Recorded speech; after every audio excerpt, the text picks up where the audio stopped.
बिस्मिल्लाहिर्रहमानिर्रहीम। अस्सलाम वालेकुम नाज़रीन, मैं हूँ साकिब बशीर। आज हम तफसील के साथ आपको बताएंगे कि ऑफिशियल सीक्रेट एक्ट खुसूसी अदालत के जज और उनके पास इससे कबल इंसदाद दहशतगर्दी अदालत का भी चार्ज था, अबुल हसनात मोहम्मद जुल्करनैन।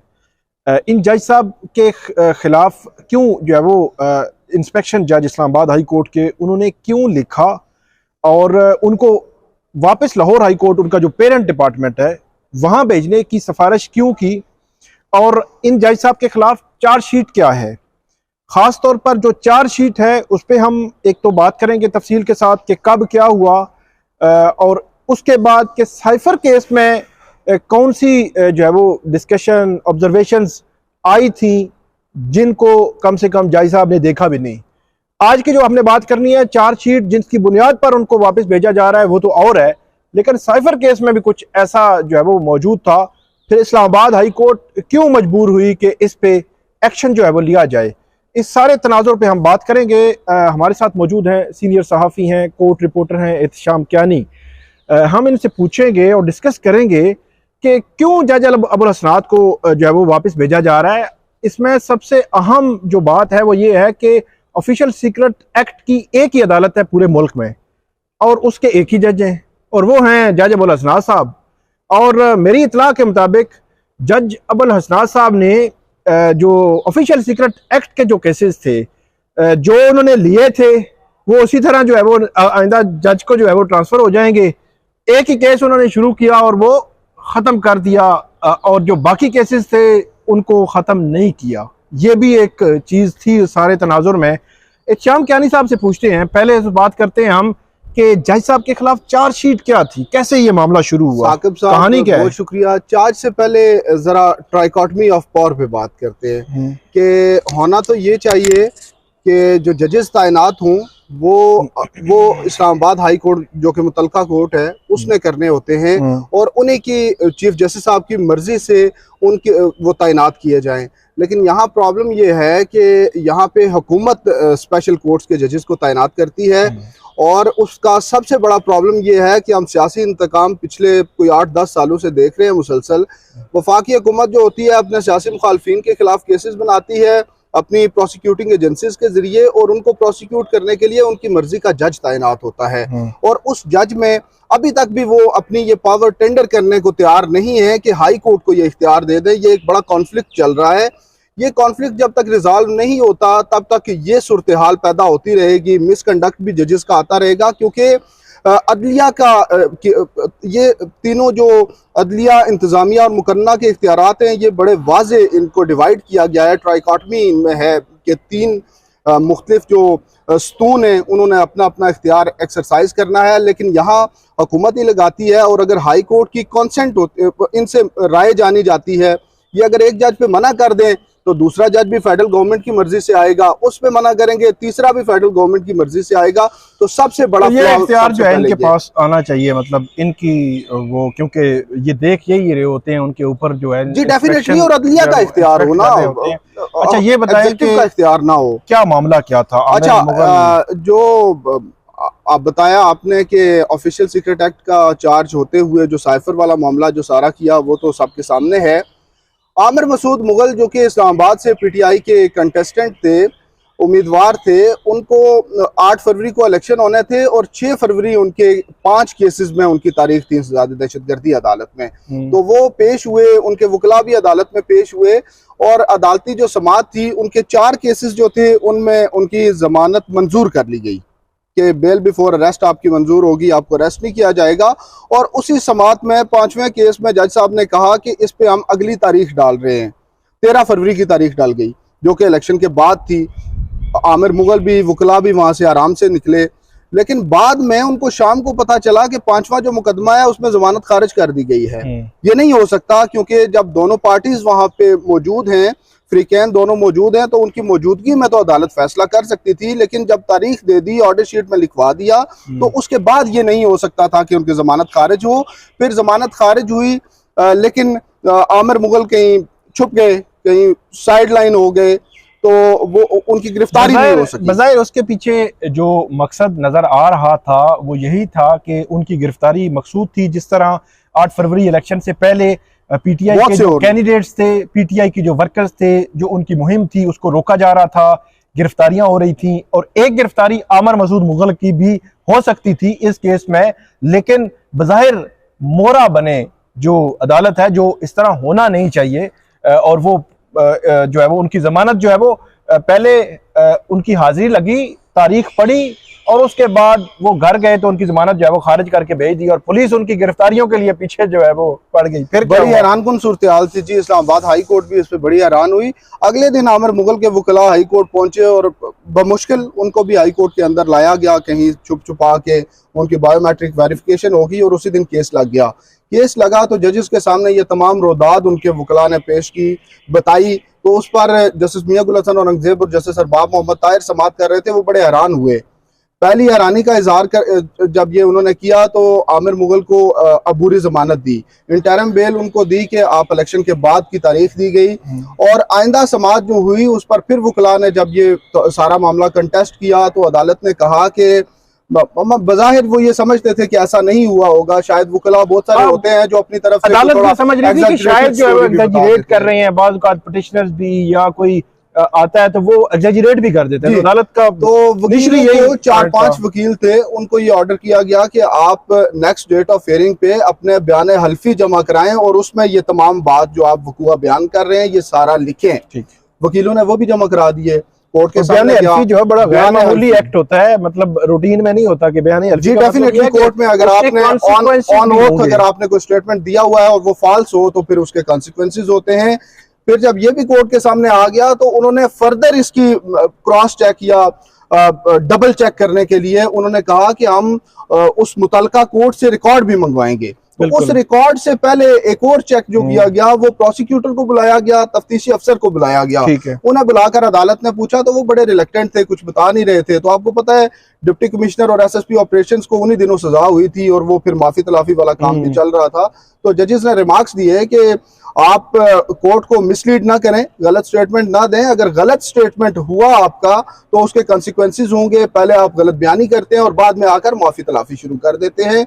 तो उस पर तफ्तीशी अफसर ने बताया जी बिल्कुल 13 फरवरी की तारीख पड़ गई थी। अच्छा, मतलब कोर्ट बिल्कुल हैरान थी इस मामले पे। आमिर मसूद मुगल का और उनके वकला का मौकफ अदालत ने मान लिया, अदालत में प्रोसिक्यूशन ने मान लिया। तफ्तीशी अफसर जो इन्वेस्टिगेट मतलब तफ्तीशी अफसर ने दूसरे लफ्जों में कहनी साहब मैं अगर इसकी मंजर कशी करूं, तफ्तीशी अफसर ने दूसरे लफ्जों में ये कहा कि जब आमिर मसूद मुगल जज अबुल असनाद के सामने पेश हुए थे तो उन्होंने 13 फरवरी तक उनकी जमानत में तोसीक की थी, उनकी मौजूदगी में हाजिरी लगी, वो घर गए। जब घर चले गए तो फिर केस कॉल करवा के जज ने उनकी जमानत जो है वो खारिज कर दी। बिल्कुल। अब फिर उसके बाद तफ्तीशी से पूछा गया कि आपको इनकी कस्टडी चाहिए, तो उसने कहा डेफिनेटली मुझे कस्टडी चाहिए। किस वजह से कस्टडी चाहिए, क्या केस है? तो उन्होंने बताया जी कि कोई बीडीएस की गाड़ी इन्होंने जलाई थी 18 मार्च 2023। तो उसमें उन्होंने कहा जी आमिर मुगल भी मौजूद थे। तो कोर्ट ने पूछा कितनी बार आपने बुलाया है, ये पेश हुए? उन्होंने कहा जी पेश भी हुए। तो तब आपने इंक्वायरी नहीं किया, तो आप क्या करेंगे? इंक्वायरी करनी क्या है? उन्होंने कहा जी कोई कंप्यूटर और दीगर डिवाइसेस वो उस गाड़ी से निकाल कर ले गए। तो फिर जज साहब ने चार्ज पढ़ा, जस्टिस अरबाब मोहम्मद ताहिर ने। उन्होंने कहा इसमें लिखा हुआ है कि बम डिस्पोजल स्क्वाड की गाड़ी को जला दिया और वो जलकर खाकस्तर हो गई। तो जब गाड़ी खाकस्तर हो गई तो फिर उसमें से कंप्यूटर और दीगर डिवाइसेस कैसे ये लेकर अपने घर चले गए? ये सवाल था। इसका तफ्तीशी के पास कोई जवाब नहीं था। तो आमिर मुगल की बेल मंजूर कर ली गई। उसके बाद कोर्ट ने जो ऑर्डर जारी किया उसमें एक छोटा सा एक चीज मैं ऐड कर दूं, आपको शायद याद होगा कि जो जहां से ऑर्डर हुआ था कि आज हम जो है रिकॉर्ड मंगवा लेते हैं, तो वहां उस अदालत से मुझे पता चला था कि क्योंकि ये थ्रू रजिस्ट्रार के वहां पे राब्ता किया गया था, तो मेरी इतला ये थी कि वहां जो है यहाँ से ये ऑर्डर गया कि फौरी तौर पर 4 बजे से पहले रिकॉर्ड यहाँ पे पहुंचना चाहिए। ये वहाँ जो इंसदाद दहशतगर्दी अदालत है, जज अबुल असनाद जो है उनकी अदालत थी, वहां से मुझे हमारे जराए ने बताया कि उन्होंने कहा फौरी तौर पर इस्लामाबाद हाई कोर्ट ने कहा रिकॉर्ड पहुंचना चाहिए, और वो बड़ी तरतली मच गई और 4 बजे से तक। इसमें भी 2 चीजें हैं। पहले तो जजेस ने कहा कि आप रिकॉर्ड फौरी तौर पर भेजें, तो फौरी तौर जो था वो उसको हाई कोर्ट के स्टाफ ने भी, जो मुतल्लिका रजिस्ट्रार ऑफिस है उसने भी ठीक से इंटरप्रेट नहीं किया। उन्होंने जो लेटर लिखा उसमें कहा कि आप कल तक रिकॉर्ड दे। ठीक है, इन्होंने कहा। फिर जब जजेस को पता चला कि आपने कल मांग लिया है तो उन्होंने कहा नहीं, साथ ही यहाँ से कॉल की गई वहां पे और उनको रोका गया बाकायदा तौर पर, और फिर कहा गया कि आज ही स्टाफ वो तमाम रिकॉर्ड भेजे, और 4 बजे से पहले वो रिकॉर्ड हाई कोर्ट में आ गया। वो रिकॉर्ड आया, उसके बाद उसका जायजा लिया गया, तो उसका जो ऑर्डर किया कोर्ट ने उसमें एक छोटा सा पैराग्राफ था कि जज के कंडक्ट से मुतालिक इस जुडिशियल ऑर्डर में हम कोई ऑब्जर्वेशन नहीं देना चाहते, लेकिन सेपरेटली एडमिनिस्ट्रेटिव साइड पे हम एक इस पे बाकायदा नोट लिख कर भेज रहे हैं। तो जस्टिस मियां गुल हसन औरंगजेब और जस्टिस अरबाब मोहम्मद ताहिर ने जो नोट लिखा वो स्पेशल कोर्ट्स के एडमिनिस्ट्रेटिव जज जस्टिस मोहसिन अख्तर कियानी के पास गया। तो चूंकि बड़ा क्लियर क्रिस्टल था, सूरत हाल तमाम लिखी गई थी कि क्या वाकया हुआ और किस तरह से जज साहब का मिसकंडक्ट साबित हुआ है, तो उस पर जस्टिस मोहसिन अख्तर कियानी ने अब जज अबुल असनाद जुल्करनैन को रिपेट्रिएट, जो कि पंजाब चूंकि लाहौर हाई कोर्ट के वो डिस्पोजल पे हैं, तो वहां उनको रिपेट्रिएट किया गया है। लेकिन इसमें एक बार चार्जशीट भी भेजेंगे, लेकिन बड़ा अनफॉर्चुनेट है कि इस्लामाबाद हाई कोर्ट के अंडर वो जज काम कर रहे हैं, या कोई भी और जज जो कि इनके डिस्पोजल पे होता है, तो उसके खिलाफ इनके पास कार्रवाई का कोई इख्तियार ही नहीं होता। इससे पहले जज अरशद मलिक वाला मामला भी है, उनको भी रिपेट्रिएट भी किया गया था। बिल्कुल, तो उनको रिपेट्रिएट किया गया था और उनको लाहौर हाई कोर्ट ने अलग से एक इंक्वायरी की और उसमें बरतरफ किया था। उन्होंने बाद में तो अब इनके खिलाफ भी वहां पे शायद कोई इंक्वायरी हो। ये चार्जशीट इनके साथ जाएगी, लेकिन बड़ा अनफॉर्चुनेट ये भी है कि साहब आपको याद होगा कि साइफर के केस में जब जस्टिस मियां गुल हसन औरंगजेब उनकी सरबराही में जो डिवीजन बेंच था, उसने एक दफा साइफर का ट्रायल कलअदम करार दिया, और वो जज पे होता है कि जज ने ठीक तरीके से उसको लॉ ही नहीं पता था, कानून ही नहीं पता था। फिर दूसरी दफा जब कलअदम करार दिया 9 दिन का ट्रायल, तो फिर आपको शायद याद है कि सलमान अकरम राजा ने यह कहा था कि ये तो जज के खिलाफ भी मिसकंडक्ट की कार्रवाई बनती है कि उसने ट्रायल 2 दफा कलअदम जो है करार उसको दिया जा चुका है, उसको पता ही नहीं लॉ का चला रहे हैं। तो उसमें जो जज है मियां गुल हसन औरंगजेब, उन्होंने ये कहा था कि आप इस हवाले से सेपरेट कोई पिटीशन जो है आप ला सकते हैं, वो फिर देख लेंगे। तो इसमें इससे दिलचस्प मामला ये है कि उस जज ने साइफर के केस में 2 दफा साइफर ट्रायल कलअदम हुआ, तीसरी दफा भी वही गलती की। तो ऐसे जो जजेस हैं, जिसने देखे ना कि उसको एक मिसकंडक्ट तो एक दूसरे इशू पे है, लेकिन ऐसे जजेस, जिस जज ने एक एक्स प्राइम मिनिस्टर को जेल में डाला है, एक्स प्राइम मिनिस्टर को 10 साल की सजा दी है, वो कैद काट रहा है, एक्स जो है वो जो फॉरेन मिनिस्टर है वो जेल में है, इनके साहब ने ये सजाएं दी हैं। अंदाजा लगा लें कंडक्ट का कि एक सेपरेट कंडक्ट की एक चार्जशीट उनके खिलाफ बनी है, लेकिन जो साइफर वाला जो मामला है वो भी बड़ा टची है कि 2 दफा ट्रायल कलअदम हुआ, तीसरी दफा भी उस बंदे ने वही गलती की। वो ट्रायल सिर्फ कलअदम नहीं हुआ था, उसमें उन ऑर्डर्स में भी जज साहब से मुतालिक बड़ी सख्त ऑब्जर्वेशंस थी।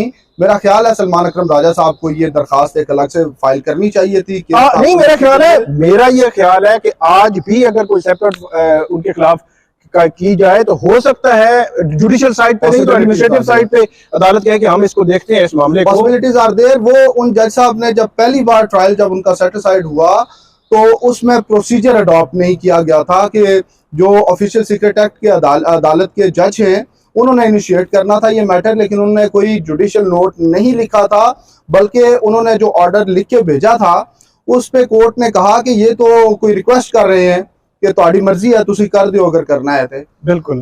तो उस पे, और जब दूसरी बार उन्होंने लिखा कि जो हियरिंग है कोर्ट की वो इन कैमरा होगी, उसमें उन्होंने कहा कि जो इसको रिपोर्ट भी करेगा मीडिया, तो उनके खिलाफ भी ऑफिशियल सीक्रेट एक्ट रिपोर्ट करेगा, ट्विटर लिखेगा, सोशल मीडिया पे उन्होंने कहा पैमरा एक्शन लेगा, FIA एक्शन लेगी, PTA एक्शन लेगा, उस पर भी एक लफ्ज भी बोलेगा। मुझे बड़ी अच्छी तरह याद है, ऑफिस वाले मुझसे पूछते थे क्या करना है, मैंने कहा बिल्कुल एक लफ्ज रिपोर्ट नहीं करना, क्योंकि अजीब किस्म का ऑर्डर जो है वो जज साहब ने कर दिया था। मतलब 2024 में ऐसे, 2023 में ऐसे ऑर्डर हैरान कौन थे, वो उन्होंने ऑर्डर उस पर हाई कोर्ट ने एक बार फिर से ऑब्जर्वेशन दी थी और कोर्ट ने कहा था कि जज को इसको समझ नहीं है ये क्या लिखा हुआ है, जो पहली बार सेटिस्फाइड किया ट्रायल, तो उसमें बड़ी सख्त ऑब्जर्वेशंस थी।